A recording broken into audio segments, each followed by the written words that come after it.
Bonjour à toutes, bonjour à tous. Certaines transformations chimiques sont lentes, mais le chimiste peut jouer sur des paramètres expérimentaux appelés facteurs cinétiques pour accélérer ou ralentir ces transformations. Alors, quels sont ces facteurs cinétiques? C'est ce que nous allons voir aujourd'hui dans cette vidéo. Allez, c'est parti! On considère une réaction chimique au cours de laquelle un réactif R se transforme en un produit P. Étudier la cinétique de cette transformation, c'est tout simplement suivre l'évolution temporelle de la concentration d'un réactif ou d'un produit. Commençons par suivre la concentration d'un produit de la réaction. Au cours de cette transformation, la concentration du produit augmente. La vitesse d'apparition d'un produit est égale à la dérivée par rapport au temps de la concentration du produit.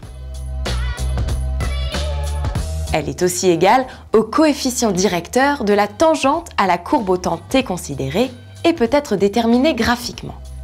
Il en est de même pour la vitesse de disparition d'un réactif au signe près. Mais quels sont les facteurs cinétiques qui peuvent accélérer ou ralentir une telle transformation? Il y a deux facteurs cinétiques à connaître, la température et la concentration initiale des réactifs. Voyons tout d'abord l'effet de la température. On donne la courbe de suivi cinétique d'une réaction réalisée à 20 degrés Celsius. Seul le paramètre température est modifié. L'avancement final reste le même.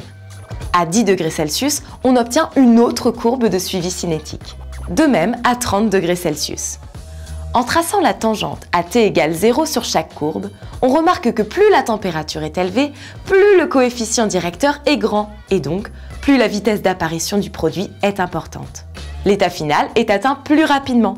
La température est donc bien un facteur cinétique. Mais comment expliquer l'évolution de la vitesse d'apparition d'une espèce au cours du temps? Lors d'une réaction chimique, on suit l'évolution au cours du temps de la concentration d'une espèce notée E. Ici, un produit. Déterminons la valeur de la vitesse d'apparition de l'espèce E à t égale 0 secondes, t égale 40 secondes et t égale 100 secondes. Si on calcule les valeurs des coefficients directeurs des tangentes aux courbes à ces trois instants, on constate que la vitesse est maximale à t égale 0 secondes, puis diminue pour s'annuler lorsque la réaction est terminée à t égale 100 secondes. Comment expliquer cette évolution? Lorsque les réactifs sont consommés, la concentration en réactif diminue, ce qui implique une diminution de la vitesse de réaction. La concentration en réactif est donc aussi un facteur cinétique. Il existe bien sûr d'autres facteurs cinétiques, mais maintenant, vous saurez les mettre facilement en évidence. Pour continuer vos révisions, rendez-vous sur anabac.com et à très vite pour une nouvelle vidéo.